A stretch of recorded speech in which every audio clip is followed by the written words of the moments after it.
एक जंगल में टुनटुनी चिड़िया अपनी बहन पिंकी चिड़िया और अपनी माँ टोनी चिड़िया के साथ फूलों के बने घर में रहती थी। उसकी माँ टोनी जंगल में फूल बेचने का काम कर रही थी। वो ही टुनटुनी चिड़िया को जादू सीखने का बहुत ही शौक था। वो जंगल में रहने वाला जादूगर से जादू सीखने का काम कर रही थी। कुछ दिन बाद बीमारी के चलते उनकी माँ की मौत हो जाती है। ऐसे ही कुछ दिन और कुछ महीने गुजर जाती है। टुनटुनी पिंकी चिड़िया से कहती है, पिंकी 2 दिन हो गई है, हम दोनों ने कुछ नहीं खाया है, घर में भी खाने के लिए कुछ नहीं है। हम दोनों को फूल बेचने के लिए बाजार जाना होगा माँ की जगह, वरना हम दोनों भूखे मर जाएंगे। अगले दिन टुनटुनी और पिंकी जब बाग में फूल तोड़ने के लिए जाते हैं तो तब बाग का मालिक उन दोनों को फूल तोड़ने से मना कर देता है। बाग का मालिक कहता है, देखो बेटा, मैंने ये फूल का बगीचा बेच दिया है, अब तुम यहाँ से फूल नहीं तोड़ सकते हो। ये बात सुनकर वो दोनों उदास वहाँ से चले आते हैं और एक सुनसान जंगल में जाकर दोनों आपस में बैठ जाते हैं। तभी टुनटुनी चिड़िया पिंकी से कहती है, पिंकी तू अब मेरे जादू देख। ये कहकर टुनटुनी चिड़िया मंत्र पढ़ लेती है। तभी वहाँ पर 2 पानी के भरे मटके आ जाते हैं। टुनटुनी पिंकी से कहती है, पिंकी ये पानी से भरी एक मटका मेरे ऊपर डाल दो। उसके बाद जब मैं फूल में बदलूं तो ध्यान रहे, फूल तोड़ते समय डाल और पत्तों को जैसे थोड़ी सी भी चोट ना पहुंचे, इसका तुम ध्यान रखना।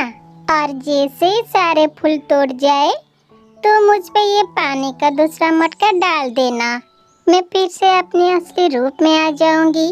पिंकी जैसे ही टुनटुनी के ऊपर पानी का मटका डालती है, फौरन टुनटुनी एक खूबसूरत फूलों की पेड़ में बदल जाती है। पिंकी जल्दी से पेड़ से फूल तोड़कर अपनी टोकरी भर लेती है और फिर दूसरा पानी का मटका उसके ऊपर डाल देती है और वो दोनों सारे फूलों को लेकर जंगल में बेचने के लिए चले जाते हैं। टुनटुनी जोर से चिल्लाती है, बोलती है, फूल ले लो, फूल, रंग बिरंगे वाले फूल ले लो, खुशबू वाले फूल ले लो। वो फूल इतना खुशबूदार और सुगंधित होता है कि जंगल की सारे पक्षी उस फूलों की खुशबू की प्रशंसा करती है और टुनटुनी से सारे के सारे फूल खरीदने लगती है। इधर दूसरे जंगल में हरिया नाम का एक राजा था जो काफी दिनों से बीमार था। कोई भी दवा उस पर असर नहीं कर पा रही थी। उसका सेनापति कालू कौवा बहुत परेशान था। तभी सेवक वहाँ पर फूल लेकर आया। फूल को देखकर राजा हरिया तोता ने थोड़ी सी हरकत की और वो सेनापति कालू से कहता है, सेनापति कालू, ये फूल तो बहुत ही मनमोहक है, कृपया वो हमारे पास ही रख दीजिए। सेनापति कालू सिपाही से कहता है, सुनो सिपाही, तुम्हें ये फूल कहाँ से मिला? इस राज्य का चप्पा चप्पा छान मारो और इस पूरी मोहल्ले को फूलों से सजा दो। सिपाही वो फूल को पूरे जंगल में ढूंढते हैं मगर उन्हें नहीं मिलते। तभी कालू कौवा को टुनटुनी और पिंकी फूल बेचते हुए नजर आती है। टुनटुनी कहती है, फूल ले लो, फूल, रंग बिरंगे वाले फूल ले लो, फूल ले लो, फूल। कालू कौवा उनसे सारे फूल खरीद लेता है। तभी राजा हरिया तोता पूरी तरह से ठीक हो जाता है और वो अपने सेनापति कालू से कहता है, कालू, मुझे आज ही टुनटुनी से शादी करनी है। इन्होंने मेरी जान बचाई है। अब मैं इनके साथ सारा जिंदगी बिताना चाहता हूँ। फिर कुछ ही देर में राजा हरिया तोता टुनटुनी चिड़िया से शादी कर लेता है। राजा हरिया तोता टुनटुनी से कहता है, टुनटुनी, तुम तो बहुत ही खूबसूरत हो, बिल्कुल एक फूल की तरह। लेकिन मुझे एक बात बताओ, तुम इतने खूबसूरत फूल कहाँ से लाते हो? जहाँ तक मेरा तजुर्बा है, मैंने आज तक मेरी जिंदगी में ऐसा फूल नहीं देखा है। फिर टुनटुनी चिड़िया अपनी जादू के बारे में राजा हरिया तोता को सब कुछ बता देती है। राजा हरिया तोता टुनटुनी से कहता है, क्या तुम फूल बन सकते हो? क्या तुम मेरे लिए एक बार फूल बनोगी? यकीन करो, मैं दोबारा तुम्हें फूल बनने के लिए नहीं कहूँगी।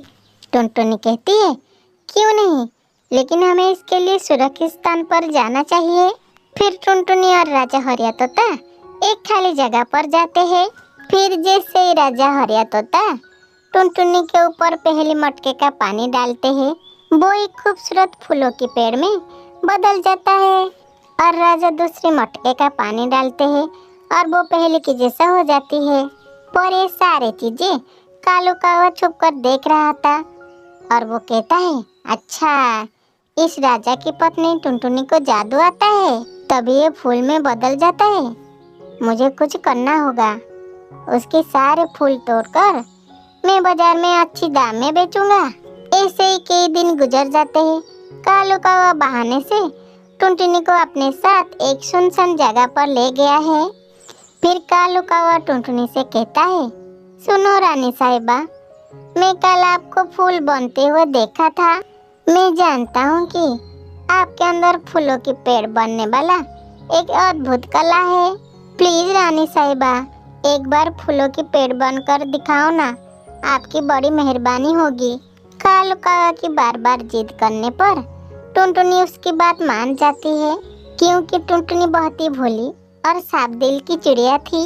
टुनटुनी कहती है, देखो कालू, ध्यान रहे, किसी भी हाल में पेड़ की टहनियाँ और पत्तों को नुकसान नहीं होना चाहिए।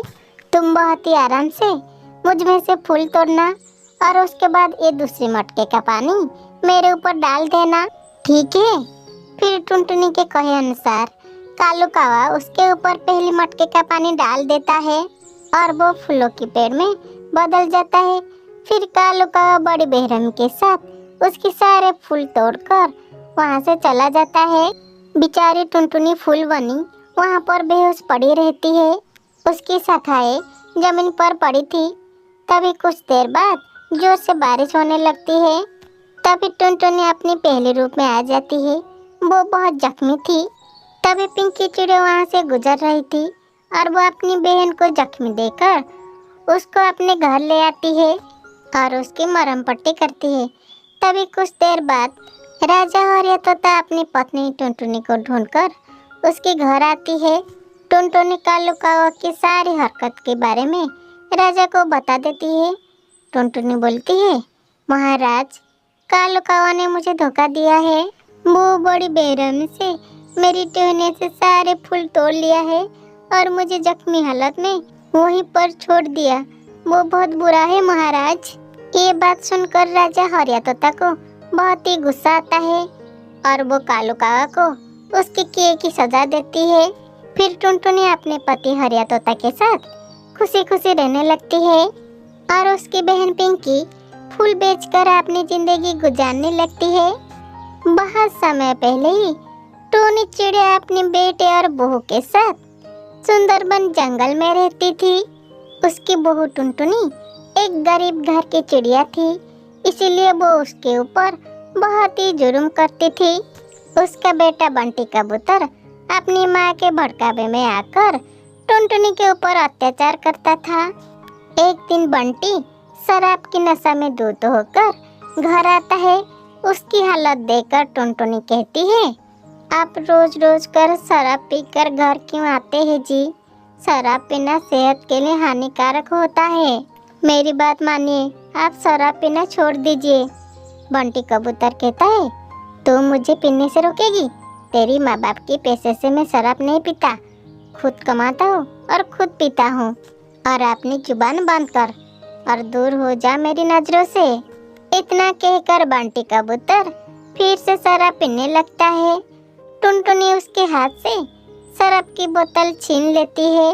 उसको ऐसा करते हुए देखकर बंटी कबूतर गुस्से से पागल हो जाता है और पास में पड़ी झाड़ी उठाकर टुनटुनी को पीटने लगता है। टुनटुनी डर से चीखने लगता है और रो रो कर बोलता है, मुझे मत मारो, मैंने आपका क्या बिगाड़ा है? बेटे और बहू की झगड़ने की आवाज सुनकर टोनी चिड़िया वहाँ आता है। आते ही वो टुनटुनी को डांटने लगती है और टुनटुनी से कहती है, क्यों रे करमचली, क्यों हर समय मेरे बेटे से लड़ती रहती है? इसके खाने पीने से तुझे क्या दिक्कत है? कांगाल घर से तो आई है, तुझे क्या पता पैसों वाले के घर में कैसे रहन सहन होती है? टुनटुनी कहती है, आप ये कैसी बातें कर रही है माँ जी? अपने ही बेटे को मौत के मुंह में ढकेल रही है। मैं तो इन्हीं की भलाई के लिए कह रही हूँ। उसके बाद सास बोलता है, कल मुही तू ऐसे अपनी जबान चलाती रहेगी या मेरे बेटे को कुछ खाने के लिए देगी? बेचारा थका हारा हुआ कर घर लौटा है, जा उसके लिए कुछ गर्मा गर्म भोजन तैयार कर। टुनटुनी रोती ही वहाँ से खाना बनाने के लिए चली जाती है। कुछ दिन इसी तरह गुजर जाता है। एक दिन टुनटुनी एक खूबसूरत अंडा देती है और अंडे को देखकर वो बहुत ज्यादा खुश थी।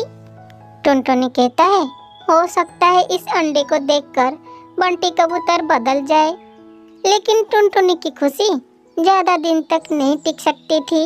एक दिन टुनटुनी अंडे से बच्चे के बाहर आने का इंतजार कर रही थी। तभी एक नन्ही चिड़िया अंडे से बाहर आती है। उसे देखकर टूनी चिड़िया चिल्लाने लगती है, अरे करमजली कुलक्षणी, बेटी पैदा करके तुम मेरे कुल का सत्यानाश कर दिया है। अब मैं अपना नाते रिश्तेदार को क्या मुंह दिखाऊंगी? आने दो मेरे बेटों को, वही फैसला करेगा। अब तो इस घर में नहीं रहेगी। रात होने पर बंटी कबूतर घर लौट आता है। तब टूनी चिड़िया नमक मिर्च लगाकर उसे भड़काने लगता है। टूनी कहती है, देख ले बेटा, अब तुझे ही फैसला करना है, इस कुलक्षणी इस घर में रहेगी या नहीं। मैं तो कहती हूँ इसे अभी इस घर से बाहर निकाल दे, मैं तेरी दूसरी शादी करवाऊंगी। अपनी माँ के बात सुनकर बंटी कबूतर चिल्लाने लगता है। बंटी कबूतर कहता है, तू अभी इसी वक्त अपनी बेटी को लेकर यहाँ से दफा हो जा, अब तेरा यहाँ पर कोई जगह नहीं है। अपनी पति से इस तरह की बातें सुनकर टुनटुनी चिड़िया जोर जोर से रोने लगती है। माँ जी, अपनी बेटे को आप समझाती क्यों नहीं है? इतनी रात को मैं इस नन्ही सी जान को लेकर कहाँ जाऊंगी? आखिर मेरी गलती क्या है जो आप दोनों मुझे घर से बाहर निकाल रही हो? जरा इस मासूम के चेहरे पर तो देखिए, आपको भी इस पर प्यार हो जाएगा। ये इतनी प्यारी है कि इसे दुश्मन भी प्यार करने लगेगा। फिर आप लोग तो इसके अपने हैं। टूनी चिड़िया कहती है, अरे वाह बहू, तू भूल गई, ये घर तो मेरा है। चल भाग यहाँ से। मेरे बेटे ने जो फैसला किया है वो सही है, अब तू यहाँ नहीं रह सकती। दोनों माँ बेटे मिलकर टुनटुनी को मार मार कर वहाँ से भगा देते हैं।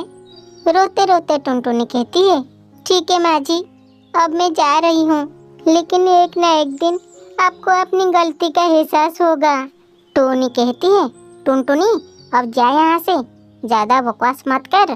तू जाते ही मैं मेरे बेटे का दूसरी शादी करवाऊंगी, और खबरदार कभी अपनी बेटी को लेकर यहाँ मुंह दिखाने के लिए नहीं आएगी। टुनटुनी पास में एक पेड़ पर अपना घोंसला बनाकर अपनी बेटी के साथ वहाँ पर रहने लगती है। अब टुनटुनी मेहनत मजदूरी करके अपनी बेटी को पढ़ाती है और उसके सारे सपनों को पूरा करती है। ऐसे ही कई दिन गुजर जाती है। अब टुनटुनी की बेटी भूरी बड़ी हो गई थी और एक अच्छी डॉक्टर बन गई थी। एक दिन ज़्यादा शराब पीने से बंटी कबूतर की तबीयत खराब होने लगता है और वो भूरी के अस्पताल पहुंचता है। भूरी बंटी कबूतर को ठीक कर देती है। तभी बंटी कबूतर वहां पर टुनटुनी को देखकर उसे कहता है, तुम यहाँ क्या कर रही हो? तुम्हारी बेटी कहाँ है? लगता है तुमसे परेशान होकर कहीं भाग गई होगी। टुनटुनी कहती है, बंटी, तुम जिसकी वजह से आज ठीक हुई हो वो मेरी बेटी है, वो इस जंगल की सबसे बड़ी डॉक्टर है। टुनटुनी से बातें सुनकर बंटी बहुत ही शर्मिंदा होता है और उसे माफ़ी मांगता है और फिर अपनी बेटी भूरी और अपनी पत्नी टुनटुनी के साथ मिलकर वो जंगल में खुशी खुशी रहने लगता है। दोस्तों, किसी गरीब या असहाय इंसान की फायदा मत उठाना। भगवान सब देखता है, वो हमारे कर्मों का फल हमें एक न एक दिन जरूर देता है। इसलिए हमें सदा हमेशा सबके साथ प्यार से रहना चाहिए, ना कि अमीर गरीब भेदभाव, ना कि ऐसा करना। सब इंसान एक समान होती है। कहानी अच्छी लगी तो वीडियो को लाइक शेयर सब्सक्राइब कर देना। धन्यवाद।